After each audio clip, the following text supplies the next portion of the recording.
वबरकातुहू। आज ये वीडियो जो है इसमें हम ख़त लिखना सीखेंगे उर्दू में, जो कि 10th क्लास में ख़त पूछा जाता है 5 नंबर का। 10th में भी पूछा जाता है, यानी कि मैट्रिक के एग्ज़ाम में भी पूछते हैं और इंटर के एग्ज़ाम में पूछा जाता है। ये 5 नंबर का सवाल आता है, यानी ख़त लिखना।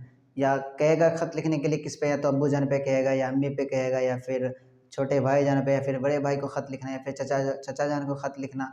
इस तरह का सवाल आ सकता है, तो उसको कैसे लिखेंगे ख़त। तो देखिए क्या है, सबसे पहले लिखना क्या है, सवाल नंबर। देखिए हमारा जो कॉपी का पेज रहेगा, तो पेज में सबसे पहले लिखना है सवाल नंबर हमारे पेज के, यानी कि ये जो हमारा मान लेते हैं कॉपी का पेज है। ओके, तो यहाँ पे हमें लिखना है सवाल नंबर। ओके, सवाल नंबर लिख लिए।